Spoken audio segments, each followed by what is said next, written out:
வணக்கம் நண்பர்களே.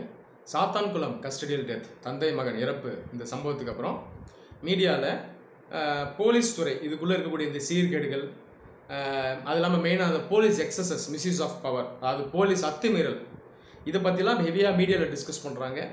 நம்முடைய யூடியூப் சேனலில் ஒரு வாரமாக இதை பற்றி நிறைய வீடியோஸில் நம்ம டிஸ்கஸ் பண்ணோம். ஏன்னா இந்த போலீஸ் அத்துமீறல் இது நடக்கிறதுக்கான காரணம் என்ன, இதை ஃப்யூச்சரில் நடக்காமல் இருக்கிறதுக்கு என்ன பண்ணணும், ஒரு சாதாரண மனிதர் பண்ணுற தவிர ஒரு போலீஸ்காரர் பண்ணார்னா அவருக்கும் அதே தண்டனை ஏன் வழங்கப்படுறதில்லை, அப்போ அவரையும் சட்டத்தின் முள் நம்ம கொண்டு வரதுக்கு எந்த மாதிரி நடவடிக்கைகளை கொண்டு வரணும், இன்ஸ்டிடியூஷனல் மெக்கானிசம்ஸை எந்த மாதிரி மாற்றணும் அப்படின்றத பார்த்தோம். அது இல்லாமல் ஏற்கனவே கவர்மெண்ட் இதுக்கான எடுத்த நடவடிக்கைகள், இந்த போலீஸ் துறையில் ரீஃபார்ம் சீர்திருத்தங்களை கொண்டு வரதுக்காக எடுத்த அந்த இனிஷியேட்டிவ்ஸை பற்றி பார்த்தோம். 1977 நேஷனல் போலீஸ் கமிஷன் என்பிசியில் ஆரம்பித்து அதுக்கப்புறம் அந்த எக்ஸ்பர்ட் கமிட்டிஸ், 2006 கடைசியாக சுப்ரீம் கோர்ட் சொன்ன கைட்லைன்ஸ், இதை பற்றியும் பார்த்தோம். அது இல்லாமல் இதெல்லாம் ஏன் இந்த ஸ்டேட் கவர்மெண்ட்ஸ் இன்னும் அமல்படுத்தாமல் வச்சுருக்காங்க, இன்னும் இந்த போலீஸ் அப்படின்ற துறையில் ஏன் இன்னும் சீர்திருத்தங்கள் வரல, போலீஸ் அப்படின்ற அமைப்பு ஏன் இன்னைக்கு தேதி வரைக்கும் இந்தியாவில் மக்களுக்கு சேவை பண்ணக்கூடிய ஒரு அமைப்பாக மாறாமல் இருக்குது, ஏன் இன்னும் ஒரு எலைட்டுக்கு சர்வ் பண்ணக்கூடிய ஒரு இன்ஸ்டிடியூஷனாகவே இருக்குது, அல்லாமல் இதுக்குள்ளே ஏன் இந்த மாதிரி சீர்கேடுகள்லாம் இருக்குது, மெயினாக அந்த போலீஸ் எக்ஸசஸ்லாம் இந்தியாவில் ஏன் இன்னும் ஹெவியாக இருக்குது, கஸ்டடியல் டெத், கஸ்டடியல் டார்ச்சர், இதெல்லாம் ரெகுலராக நம்ம பார்த்துட்டே இருக்கோம். இதெல்லாம் நடக்கிறதுக்கான காரணம் என்னன்றதை நம்ம டிஸ்கஸ் பண்ணோம். இப்போ ஒரு சில நாட்களாக, அதை ஸ்பெசிஃபிக்காக சாத்தான்குளம் கேஸில் ஒரு புதுசாக ஒரு விஷயத்தையும் பற்றி டிஸ்கஸ் பண்ணுறாங்க மீடியாவில். எதை பற்றின்னு கேட்டிங்கன்னா, இந்த ஃப்ரெண்ட்ஸ் ஆஃப் போலீஸ், எஃப்ஓபி அப்படின்னு சொல்லுவாங்க ஷார்ட்டாக. நீங்களும் பார்த்துருப்பீங்க, இந்த கான்ஸ்டபிள்ஸ், எஸ்ஐ கூடலாம் இவங்களும் உட்காந்துட்டு போவாங்க கூட பைக்கில், நீங்கள் பார்த்துருப்பீங்க. ஸோ இவங்க தான் இந்த ஃப்ரெண்ட்ஸ் ஆஃப் போலீஸ். இப்போ இந்த ஸ்பெசிஃபிக்காக சாத்தான்குளம் கேஸில் தந்தை மகன் இவங்க இறப்பில் ஃப்ரெண்ட்ஸ் ஆஃப் போலீஸ் இவங்களுடைய ரோலையும் இப்போ டிஸ்கஸ் பண்ணுறாங்க. அவங்க நைட்டு ஃபுல்லாக வச்சு அவங்களை அடித்ததில் ஃப்ரெண்ட்ஸ் ஆஃப் போலீஸும் சம்மந்தப்பட்டிருக்காங்க. ஆனால் இந்த நபர்களை மெயினாக கேஸில் சேர்க்கல, அல்லாமல் இவங்க இப்போதைக்கு அப்ஸ்காண்டிங்கில் இருக்காங்க அப்படின்னு சொல்கிறாங்க. அது இல்லாமல் இப்போ இந்த ஃப்ரெண்ட்ஸ் ஆஃப் போலீஸ் அப்படின்ற இன்ஸ்டிடியூஷன் இது உண்மையிலே தேவைதானா, இதுக்குள்ளே இருக்க நபர்கள்லாம் யார், இவங்களை செலக்ட் பண்ணுற மெக்கானிசம் என்ன, இவங்களுக்கு அக்கௌண்டபிலிட்டி என்ன, பொறுப்பு என்ன, இவங்களே இந்த மாதிரி கிரிமினல் ஆக்டிவிட்டிஸ் ஈடுபட்டால் இவங்களை யார் தண்டிக்கிறது, இப்போ இந்த ஃப்ரெண்ட்ஸ் ஆஃப் போலீஸ்ன்ற ஆர்கனைசேஷன்றது நிச்சயமாக தேவையா, அப்படி இந்த மாதிரி ஆர்கனைசேஷன் ஒன்று வச்சு தான் நம்ம நடத்தணுமா, ஏற்கனவே போலீஸில் இவ்வளோ மேன் பவர் இருக்குது, அது இல்லாமல் இவங்க தேவையா, அப்படி இந்த ஃப்ரெண்ட்ஸ் ஆஃப் போலீஸ்ன்ற ஒரு அங்கமே இல்லைன்னா ஆக்சுவலாக யார் அந்த வேலையை செய்யணும், இதை தான் நம்ம இந்த வீடியோவில் பார்ப்போம். அதுக்கு முன்னாடி ப்ரீஃபாக ஃப்ரெண்ட்ஸ் ஆஃப் போலீஸ் இந்த ஒரு அமைப்பு எப்படி வந்துச்சு அப்படின்றத நம்ம பார்ப்போம், எதற்காக வந்துச்சு அப்படின்றதையும் பார்க்கலாம். தமிழ்நாட்டில் ஏர்லி 1990s, அரௌண்ட் ஒரு 1994 இந்த வருஷத்துலேயே இந்த ஃப்ரெண்ட்ஸ் ஆஃப் போலீஸ் அப்படின்ற அமைப்பு வந்துருச்சு. இது ஆரம்பித்ததுக்கு பார்த்திங்கன்னா நிறைய காரணம் இருக்குது. போலீஸ் டிபார்ட்மெண்ட் எடுத்துட்டிங்கன்னா அவங்களுக்கு ஹெவியாக மேன் பவர் ஷார்ட்டேஜ் இருக்கும் இந்தியாவில். நான் ஏற்கனவே என்னோடய வீடியோஸில் நான் நிறைய வாட்டி சொல்லியிருக்கேன், இந்தியாவை பொறுத்த வரைக்கும் அந்த பீப்புள் டு போலீஸ் ரேஷியோ பார்த்திங்கன்னா ரொம்ப மோசமாக இருக்குது. ஒரு 1,00,000 பேர் அப்படின்னு எடுத்துட்டிங்கன்னா சராசரியாக அரௌண்ட் ஒரு 140 போலீஸார் தான் ஒரு 1,00,000 பேருக்கே இந்தியாவில் இருக்காங்க சர்வீஸ் பண்ணுறதுக்கு. ஸோ மேன் பவர் ஷார்ட்டேஜ் அதிகமாக இருக்குது. அப்போ இதில் ரெகுலர் போலீஸ் அல்லாமல் ஒரு சில பேர் போலீஸ்க்கு அசிஸ்ட் பண்ணுற மாதிரி, ஹெல்ப் பண்ணுற மாதிரி இருந்தால் கொஞ்சம் ஹெல்ப்ஃபுல்லாக இருக்கும் அப்படின்னு அந்த காலத்தில் ஃபீல் பண்ணாங்க. அது இல்லாமல் மக்களுக்கும் போலீஸாருக்கும் நடுவில் ஒரு இணைப்பு பாலமாக சிவில் சொசைட்டி, அந்த சமூகத்திலிருந்தே ஒரு சில பேரை எடுத்து நம்ம வச்சோம்னா ஹெல்ப்ஃபுல்லாக இருக்கும் அப்படின்னு உணரப்பட்டது. அது இல்லாமல் ஒரு சில ஸ்பெசிஃபிக்கான ஒரு சில விஷயங்கள், ஆப்ரேஷன்ஸ், உதாரணத்துக்கு இன்டெலிஜென்ஸ் கேதரிங், இந்த மாதிரி விஷயத்துக்கும் ஒரு சில பேரை யூஸ் பண்ணலாம். அல்லாமல் டே டு டே ஃபங்க்ஷனிங், அன்றாட டே டு டே ஆக்டிவிட்டீஸ், அந்த ரெகுலர் டியூட்டிஸ்க்கு போலீஸ்க்கு ஹெல்ப் பண்ணுறதுக்கு சிவில் சொசைட்டியிலேருந்தே ஒரு சில நபர்களை நம்ம தேவைப்பட்டு எடுத்துக்கலாம், இதுவும் ஹெல்ப்ஃபுல்லாக இருக்கும் அப்படின்னு உணரப்பட்டு இந்த மாதிரி காரணங்களுக்காகலாம் உருவாக்கப்பட்ட ஒரு அமைப்பு தான் ஃப்ரெண்ட்ஸ் ஆஃப் போலீஸ். சிம்பிளாக சொல்லணும்னா இவங்கெல்லாம் போலீஸ் கிடையாது, ஆனால் போலீஸ்க்கு பல விஷயத்தில் ஹெல்ப்ஃபுல்லாக இருப்பாங்க. ஆனால் பிரச்சனை என்னன்னு பார்த்தீங்கன்னா, இவங்களை செலக்ட் பண்ணுற அந்த க்ரைட்டீரியா, ஒரு வேலைக்கு போனோன்னா இந்த மாதிரி இவ்வளோ எஜுகேஷன் முடிச்சிருக்கணும், இவங்களுக்கு இந்த மாதிரி குவாலிஃபிகேஷன்லாம் இருக்குது அப்படின்னு இருக்குது இல்லையா. ஆனால் ஃப்ரெண்ட்ஸ் ஆஃப் போலீஸ் பார்த்தீங்கன்னா எல்லாம் ப்ராப்பராக இதுதான் தேவை அப்படின்னு வரையறை செய்யப்படலை. ஜென்ரலாக என்ன சொல்கிறாங்கன்னா, இவங்க மேலே எந்த விதமான கேஸும் இருக்கக்கூடாது, அதெல்லாம் பொலிட்டிக்கல் அஃபிலியேஷன், அரசியல் சார்ந்த அந்த பின்புலம் இருக்கக்கூடாது, இப்படின்ற ஒரு பேசிக் க்ரைட்டீரியா தான் சொல்லப்படுது. அப்போ இந்த மாதிரி ஒரு முறையில் தான் இந்த ஃப்ரெண்ட்ஸ் ஆஃப் போலீஸ் இவங்க செலக்ட் பண்ணப்படுறாங்க. ஆரம்ப காலத்தில் பார்த்தீங்கன்னா ஃப்ரெண்ட்ஸ் ஆஃப் போலீஸ்ன்றது பல விஷயத்தில் போலீஸ் அவங்களுக்கு ஹெல்ப்ஃபுல்லாக இருந்திருக்காங்க. ஆனால் அதுக்கப்புறம் பார்த்தீங்கன்னா நிறைய இடத்துல இந்த ஃப்ரெண்ட்ஸ் ஆஃப் போலீஸ் இந்த ஒரு அமைப்புலேயே நிறைய பிரச்சனைகள் இருக்குது. இந்த சாத்தான்குளம் கேஸில் பார்த்தீங்கன்னா இந்த அக்யூஸ்டு பர்சன்ஸ் ஃப்ரெண்ட்ஸ் ஆஃப் போலீஸும் இவங்களும் அதில் அக்யூஸ்டாக இருக்காங்க அப்படின்னு சொல்லப்பட்டிருக்கு. இப்போ இவங்களே சட்டத்தின் முன் கொண்டு வரணும். அப்போ இந்த ஃப்ரெண்ட்ஸ் ஆஃப் போலீஸ் அப்படிங்கிறவங்க பார்த்தீங்கன்னா இவங்களுக்கு பவர் இருக்குது, ஆனால் ரெஸ்பான்சிபிலிட்டி இல்லை. இப்போ இந்த மாதிரி குற்றங்களை இவங்க செஞ்சாங்கன்னா இவங்களை எப்படி சட்டத்தின் முன் கொண்டு வர்றது? அது இல்லாமல் இந்த ஃப்ரெண்ட்ஸ் ஆஃப் போலீஸை ஒரு சில குற்றம் செய்யக்கூடிய போலீஸார் இவங்களை ஒரு சில விஷயங்களை ட்ரம்ப் கார்டாக டூலாக இவங்க யூஸ் பண்ணிட்டு வராங்க. அப்போ இந்த இடத்துல இந்த ஃப்ரெண்ட்ஸ் ஆஃப் போலீஸ் என்ற அமைப்புக்கு ஒரு அக்கௌண்டபிலிட்டி இருக்கணும். இது கண்டிப்பாக முக்கியம். இந்த மாதிரி பிரச்சனைகள் இருக்குது. அது இல்லாமல் இந்த ஃப்ரெண்ட்ஸ் ஆஃப் போலீஸ் என்ற ஆர்கனைசேஷன் பார்த்தீங்கன்னா ஒரு சில பேர் இந்த ஃப்ரெண்ட்ஸ் ஆஃப் போலீஸ் என்ற ஆர்கனைசேஷனை மிஸ்யூஸ் பண்ணுறாங்க. ஒரு சில பேர் கிரைமில் ஈடுபடக்கூடியவங்க இருப்பாங்க. அப்போ நான் தப்பு பண்ணனா என்னை நாளைக்கு போலீஸ் பிடிச்சிரும். அப்போ நானே அந்த சிஸ்டத்துக்குள்ளே போயிட்டா, நானே போலீஸ் என்ற அம்பராலாக்குள்ளே நானே போயிட்டா, அதை வச்சு என்னால் இன்னும் மிஸ்யூஸ் பண்ணி என்னால் இன்னும் குற்றங்களை பண்ண முடியும். இப்போ இந்த மாதிரி ஒரு சிந்தனையில் நிறைய கிரிமினல்ஸாக என்ன பண்ணுறாங்கன்னா இந்த ஃப்ரெண்ட்ஸ் ஆஃப் போலீஸ்க்குள்ளே வந்துடுறாங்க. ஜெனரலாக ஃப்ரெண்ட்ஸ் ஆஃப் போலீஸில் யார் இருப்பாங்கன்னா இளைஞர்கள் தான் இருப்பாங்க. இந்த ஃப்ரெண்ட்ஸ் ஆஃப் போலீஸில் வேலை செய்யும்போது ஒரு சில நல்ல இளைஞர்களும் வேலை செய்கிறாங்க. அவங்களுக்கு ஒரு ப்ரெஸ்டீஜ் கிடைக்கும், ஒரு கான்ஃபிடன்ஸ் கிடைக்கும். நானும் இவங்களோட சேர்ந்து ஒர்க் பண்ணுறேன், சொசைட்டிக்கு சர்வ் பண்ணுறேன் அப்படின்ற ஒரு கான்ஃபிடன்ஸ் கிடைக்கும். அது இல்லாமல் அன்அஃபிஷியலாக போலீஸ் பார்த்தீங்கன்னா இவங்க ரெனுமரேஷன் கொடுப்பாங்க, ஒரு சம்பளம் மாதிரி கொஞ்சம் அமௌண்ட் தருவாங்க ஹெல்ப் பண்ணுறதுக்காக. இது எல்லாமே அன்அஃபிஷியல் தான். ஆனால் ஜென்ரலாக இதில் பார்த்தோம்னா ஒரு சேவை மனப்பான்மையில் வேலை செய்யக்கூடிய யூத் இருக்காங்க. ஆனால் அது இல்லாமல் நிறைய இடங்கள் இந்த ஃப்ரெண்ட்ஸ் ஆஃப் போலீஸ் அப்படின்ற அமைப்பு பார்த்தீங்கன்னா மிஸ்யூஸ் பண்ணுறாங்க. எப்படின்னா அரசியல் பின்புலம் உள்ளவங்க உள்ளே போய் வேலை செய்கிறது, அது இல்லாமல் இந்த ஜாதி மதம் ஒரு சில குரூப்ஸை இந்த ஐடென்டிட்டி வச்சு உள்ள சில பேர் போகிறது, இந்த ஃப்ரெண்ட்ஸ் ஆஃப் போலீஸ் அப்படின்ற அமைப்பையே இவங்க மிஸ்யூஸ் பண்ணுற சம்பவங்கள்லாம் நிறைய நடந்திருக்கு. அதில் ஃப்ரெண்ட்ஸ் ஆஃப் போலீஸ் பார்த்தீங்கன்னா அந்த போலீஸ் என்ற அம்ப்ராலா வச்சு இந்த பசங்களை இந்த யூத்தே பார்த்தீங்கன்னா பல இடத்துல நிறைய கிரைம்ஸ்லையும் ஈடுபட்டு வராங்க. இதை நம்ம முக்கியமாக கவனிக்கணும்.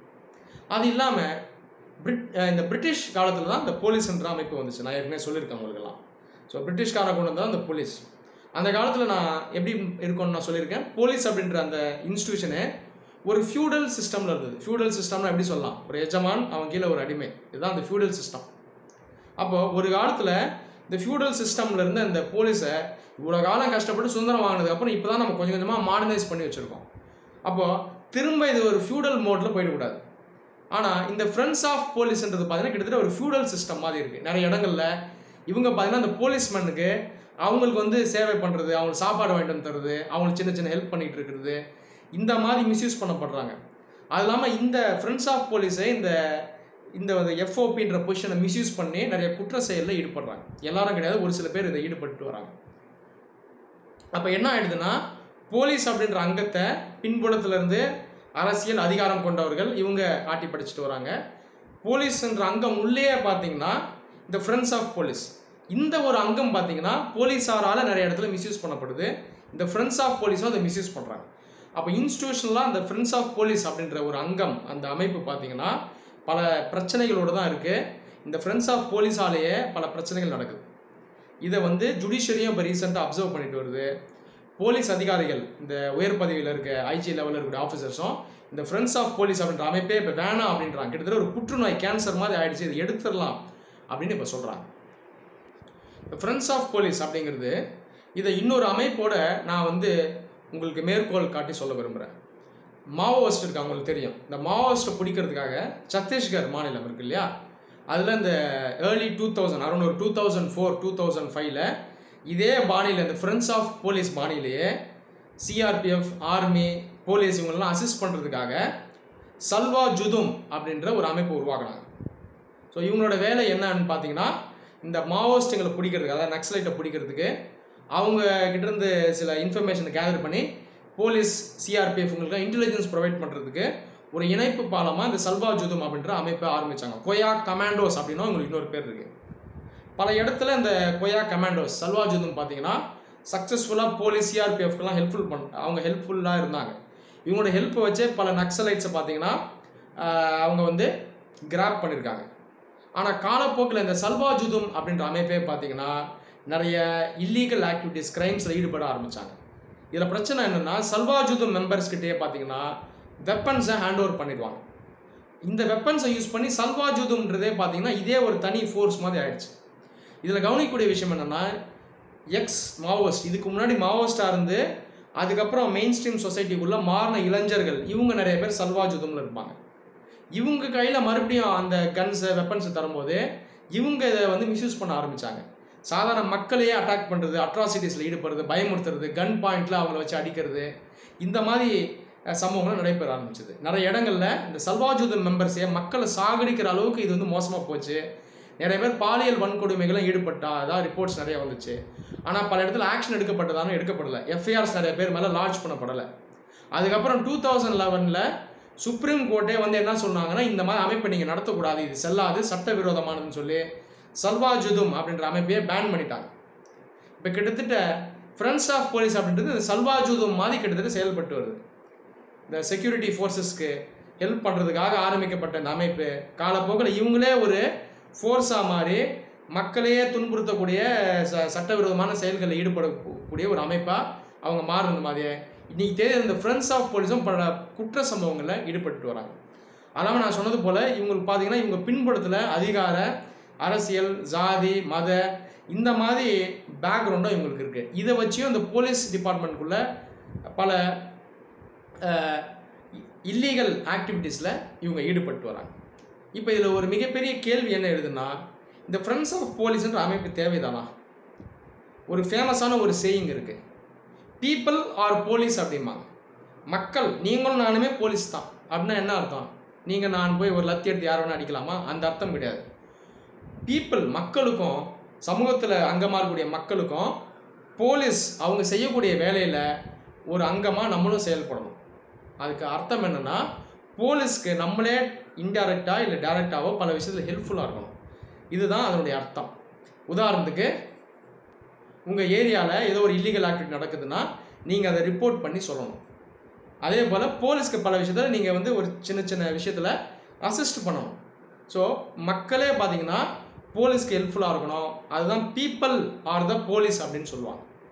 இது பார்த்திங்கன்னா பல நாடுகளில் இது வந்து சொல்லப்படுது. இந்த டெவலப்ட் கண்ட்ரீஸ்லலாம் மெயினாக யூகே எடுத்துட்டிங்கன்னா லண்டனில் அந்த காலத்தில் போலீஸ் பாபி, அந்த லண்டன் பாபி சிஸ்டம்னு சொல்லுவாங்க. அதில் அந்த கான்செப்ட் இருக்குது. ஆனால் இந்தியாவில் பார்த்தீங்கன்னா இந்த பீப்புள் ஆர் போலீஸ் அப்படின்ற ஒரு கான்செப்டே இல்லை. பல இடங்களில் மக்கள் பார்த்திங்கன்னா போலீஸை பார்த்தே அவங்க வந்து பயப்படுறாங்க. அதனால் பல இடத்துல மக்களே வந்து ரூல்ஸை மதிக்கிறது இல்லை. இன்னொரு பக்கம் போலீஸ் வந்து மக்களை அச்சுறுத்துகிற ஒரு நிலை இருக்கும்போது எப்போ இந்தியாவில் பீப்புள் ஆர் போலீஸ் அப்படின்ற நிலை வருது. அப்போ இன்னும் நம்ம பார்த்திங்கன்னா அந்த போலீஸ் அப்படின்ற ஆர்கனைசேஷன் வந்து மக்களுக்கு சேவை பண்ணக்கூடிய ஒரு ஆர்கனைசேஷனாக மாறுறதுக்கு கண்டிப்பாக இந்தியாவில் இன்னும் நிறைய வருஷங்கள் ஆகும். அப்போ இதுதான் நம்ம கவனிக்கணும். அப்போ பீப்புள் எல்லாருமே ஃப்ரெண்ட்ஸ் ஆஃப் போலீஸ் தான். நீங்கள், நான் எல்லாருமே போலீஸ்க்கு ஃப்ரெண்ட்ஸு தான். சாதாரண மக்கள் போலீஸை பார்த்து பயப்படுவானா? க்ரைம் பண்ணுறவன் கிரிமினல் தான் போலீஸை பார்த்து பயப்படணும் அப்படிங்கிற நிலை வரணும். அப்போ மக்கள் எல்லாமே போலீஸ்க்கு ஃப்ரெண்ட்ஸு. அப்போ ஏன் ஃப்ரெண்ட்ஸ் ஆஃப் போலீஸ் ஒரு அமைப்பு தேவையா? நீங்கள், நான், நம்ம எல்லாருமே ஹெல்ப் பண்ணலாம் போலீஸ்க்கு. ஒரு இல்லீகல் ஆக்டிவிட்டி நடக்குதுன்னா நீங்கள் நானே அதை ரிப்போர்ட் பண்ணிடலாம். அதே போல் போலீஸ்க்கு ஒரு சின்ன சின்ன விதத்தில் நம்ம ஹெல்ப் பண்ணலாம். இந்த மாதிரி வேலைகளை நாமே செய்யலாம். எல்லாத்துக்கு மேலே முதல்ல நம்ம ரூல்ஸ் அண்ட் ரெகுலேஷனை மதித்தாலே போதும். இதுவே மிகப்பெரிய சேவை. இதை நம்ம நிறையா பண்ணுறதில்ல. நம்ம நிறைய பேர் பண்ணுறதில்ல. அப்போது மக்களே பார்த்திங்கன்னா போலீஸ் தான். மக்கள் எல்லாருமே போலீஸாருடைய நண்பர்கள். இந்த கான்செப்ட் தான் தேவை. அப்படி ஒரு நிலை வந்துருச்சுன்னா இந்த மாதிரி ஃப்ரெண்ட்ஸ் ஆஃப் போலீஸ், எஃப்ஓபி, சல்வாஜுதும் இந்த மாதிரி அமைப்புகளே தேவையில்லை. அப்போ இந்த ஒரு நிலைக்கு வரணும். ஒரு மெச்சோர்டு சிவில் சொசைட்டியாக நம்முடைய சொசைட்டி மாறணும். இதுதான் நம்ம புரிஞ்சுக்கணும். அது இல்லாமல் இன்ஸ்டிடியூஷனலாகவே ஏற்கனவே நிறைய மெக்கானிசம்ஸ் இருக்குது. உதாரணத்துக்கு ஹோம் கார்ட்ஸ் இவங்க இருக்காங்க. இவங்க பார்த்திங்கன்னா போலீஸ் அசிஸ்ட் பண்ணுற ஒரு அமைப்பு. அது இல்லாமல் நிறைய இடத்துல வில்லேஜ் விஜிலன்ஸ் கமிட்டி அப்படின்னு சொல்லுவாங்க. அந்த சமூகத்தில் இருக்கக்கூடிய நபர்களே பார்த்திங்கன்னா அந்த கிராமப்புறங்களில் இருப்பாங்க. போலீஸ்க்கு அசிஸ்ட் பண்ணுவாங்க. அவங்களுடைய சொந்த கிராமங்களில் லா அண்ட் ஆர்டர் இதை மெயின்டைன் பண்ணுறதுக்கு அவங்களே பார்த்திங்கன்னா உதவி செய்வாங்க. அவங்களுக்குள்ள செல்ஃப் ரெகுலேஷன் இருக்குது. இப்போ ஒரு ஊர் இருக்குன்னா அந்த ஊரில் இருக்கக்கூடிய நபர்கள், அங்கே இருக்கக்கூடிய அந்த எல்டர்ஸ், அங்கே இருக்கக்கூடிய யூத், அந்த இளைஞர்கள், இவங்க எல்லாமே பார்த்திங்கன்னா அந்த அமைப்புக்குள்ளே இருப்பாங்க. அவங்களுடைய ஊரில் எந்த விதமான குற்ற சம்பவங்களும் நடக்காமல் இருக்கிறதுக்கு அவங்களே பார்த்திங்கன்னா அந்த ரெகுலேஷன், அந்த செல்ஃப் ரெகுலேஷன் இருக்கும். அவங்களே அந்த மானிட்டர் பண்ணுவாங்க. சிவில் சொசைட்டியை மானிட்டர் பண்ணுவாங்க. இவங்க போலீஸோட பார்த்திங்கன்னா டைரெக்டாக இன்ட்ராக்ட் பண்ணுவாங்க. அப்போ இந்த மாதிரி லீகலி பேக்டு ஆர்கனைசேஷன் தான் நமக்கு தேவை. ஹோம் கார்ட் மாதிரி ஒரு ஆர்கனைசேஷன்ஸ் தேவை. அல்லாமல் நான் சொன்னது போல் இந்த வில்லேஜ் விஜிலன்ஸ் கமிட்டிஸ் இந்த மாதிரி ஆர்கனைசேஷன் தான் தேவை. இது இல்லாமல் இந்த மாதிரி extra legal informal organisation, FOB மாதிரி ஆர்கனைசேஷன் வந்து செயல்படுறது வந்து சரியாக இருக்குமான்னு கேட்டிங்கன்னா சரியாக இருக்காது. இந்த சல்வாஜுது மாதிரி தான் ஒரு காலத்தில் இது போய் முடியும். அப்போ எந்த அளவுக்கு இந்த ஃப்ரெண்ட்ஸ் ஆஃப் போலீஸ் அப்படின்ற கான்செப்டை முடக்கி விடுறாங்களோ, க்ளோஸ் பண்ணுறாங்களோ அந்தளவுக்கு நல்லது. இப்போ ஜுடிஷியரி இதுதான் சொல்லுது, நிறைய சீனியர் போலீஸ் ஆஃபீஸர்ஸை இதுதான் சொல்கிறாங்க. கிட்டத்தட்ட ஒரு புற்றுநோயாகவே மாறிச்சு. இனிமேல் நமக்கு தேவையா, இழுத்து மூடுங்கன்றாங்க. ஃப்ரெண்ட்ஸ் ஆஃப் போலீஸே தேவையில்லை. அப்போது ஃப்யூச்சரில் நான் சொன்னது போல் people are police, all people are friends of police அப்படின்ற நிலை வரணும். போலீஸார் ஒரு பக்கம் பார்த்தீங்கன்னா மக்களை மதிக்கணும், மக்களுக்கு அவங்க நண்பர்களாக இருக்கணும். அதே நேரத்தில் மக்களும், சாதாரண மக்களும் சட்டத்தை முதல்ல மதிக்கணும். போலீஸ்க்கு பல விஷயத்தில் ஹெல்ப்ஃபுல்லாக இருக்கணும். கிரைம்ஸை ரிப்போர்ட் பண்ணணும். இந்த ஒரு நிலை வந்துட்டா இந்த எஃப்ஓபிஸ் இந்த மாதிரி அங்கம்லாம் வராது. எக்ஸ்ட்ரா லீகல் பாடிஸ் வர வர பிரச்சனை தான். ஏன்னா எக்ஸ்ட்ரா லீகல் பாடிஸ் சொல்கிற போல் இவங்க அந்த சட்டத்துக்குள்ளே வரமாட்டாங்க.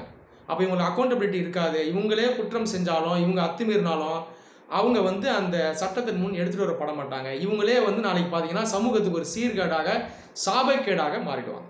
அப்போ நான் சொல்கிறது போல் இந்த எஃப்ஓபிஸ் அப்படின்ற அமைப்பு, இந்த ஃப்ரெண்ட்ஸ் ஆஃப் போலீஸ் அப்படின்ற அமைப்பு எந்த அளவுக்கு சீக்கிரம் க்ளோஸ் பண்ணுறாங்களோ அந்த அளவுக்கு நல்லது. இதை ஒருவேளை தேவைப்பட்டால் மேன் பவர் அரசுக்கு தேவை அப்படின்னா போலீஸ்லேயே டைரெக்டாக ரெக்ரூட் பண்ணலாம். அதிகமாக கான்ஸ்டபிள்ஸை செலக்ட் பண்ணுங்கள். ஏஎஸ்ஐ, எஸ்ஐ இந்த போஸ்டெல்லாம் செலக்ட் பண்ணணும். போலீஸ் கமிஷனை இதுதான் சொல்லுது. இந்த இன்டர்மீடியட் போஸ்ட் இருக்குல்ல, ஏஎஸ்ஐ, எஸ்ஐ, இதெல்லாம் நிறைய ஆட்கள் தேவை. எஸ்ஐ லெவல்லையும் இன்ஸ்பெக்டர் லெவல்லையும் பார்த்தீங்கன்னா நிறைய ஆட்கள் தேவை. முடிஞ்சவங்க கீழே இருக்கவங்கள ரெடியூஸ் பண்ணணும். அது இல்லாமல் இதில் இன்னொரு நன்மையும் இருக்குது. இன்டர்மீடியட்டில் இந்த கேடரில் நம்ம அதிகமாக ஆட்கள் எடுக்கும்போது கீழே இருக்கவங்களும் வேகமாக ப்ரொமோஷன் மூலமாக மேலே வருவாங்க. அப்போ இவங்களுக்கும் பார்த்தீங்கன்னா அந்த உந்துதல் இருக்கும், நம்மளும் அடுத்து நமக்கு ப்ரொமோஷன் கிடைச்சிடும், நமக்கு வளர்ச்சி இருக்கும்னு இருக்கும். இப்போ இந்த மாதிரி ஒரு அமைப்பு கீழ் மட்டத்தில் நிறைய கான்செப்ட் வச்சுட்டு நடு மட்டத்தில் குறைவான ஆட்களை வைக்கும்போது இது டிஸ்ஃபங்க்ஷனலாக தான் இருக்குது. இன்வெஸ்டிகேஷனுக்கு பார்த்தீங்கன்னா ஆட்கள் இல்லை. ஸோ க்ரைமை வெளிநாடுகளில் இருக்கிறது போல் இங்கே இந்தியாவில் இன்வெஸ்டிகேட் பண்ணுறது இல்லை. அப்போ இதே பார்த்தீங்கன்னா பல விஷயத்தில் சீர்கேடாக இருக்குது. அப்போ இன்ஸ்டிடியூஷனலாக நம்ம நிறைய சேஞ்சஸை கொண்டு வரணும். நான் சொன்னது போல் போலீஸில் பார்த்தீங்கன்னா நிறைய இன்வெஸ்ட் பண்ணணும். அந்த ஸ்டேட் கவர்மெண்ட்ஸ் ரெக்ரூட்மெண்ட் அதிகம் பண்ணணும். இன்னும் நிறைய பேரை ஆட்களை வேலைக்கு எடுக்கணும், தாராளமாக ஸ்பெண்ட் பண்ணணும், இன்ஃப்ராஸ்ட்ரக்சர் டெவலப் பண்ணணும், state of the art gadgets, weapons, அது இல்லாமல் அந்த சேஃப்டி கேட்ஜெட்ஸ் எல்லாம் இவங்க வாங்கணும். இந்த ப்ரொக்யூர்மெண்ட்டை முதல்ல பண்ணணும். போலீஸாரை சிம்பிளாக சொல்ல போனால் நிறைய போலீஸாரை ஃபஸ்ட்டு செலக்ட் பண்ணி எடுக்கணும், ரெக்ரூட் பண்ணணும். தாராளமாக போலீஸார் இருக்கணும் மக்களுக்கு சேவை பண்ணுறது. இது பெரிய செலவெல்லாம் ஆகாது, ஓகேங்களா? ஒரு மிஞ்சி போனால் ஒரு 200 கோடி, 300 கோடி, 400 கோடி இவ்வளோ தான். இது ஒரு பெரிய செலவு கிடையாது. அப்போ இதுக்காக அந்த இனிஷியேட்டிவ்ஸ் எங்கேருந்து வரணும்னா அந்த ஸ்டேட் கவர்மெண்ட், அந்த மாநில அரசுகள் எடுக்கணும். இந்த மாதிரி அரசே ஸ்பெண்ட் பண்ணி போலீஸ் அப்படிங்கிற ஃபோர்ஸை ஃபார்மலைஸ் பண்ணிட்டாங்கன்னா இந்த மாதிரி இந்த சீர்கேடுகள் இருக்காது. இந்த ஃப்ரெண்ட்ஸ் ஆஃப் போலீஸ் போன்ற இந்த பிரச்சனைகள் நாளைக்கு இருக்காது. அப்போ இதில் தான் நம்ம மனசில் வைக்கணும். ஃப்யூச்சரில் people are police, everybody is friend of police அப்படின்ற ஒரு நிலை நாளைக்கு வரணும். நன்றி.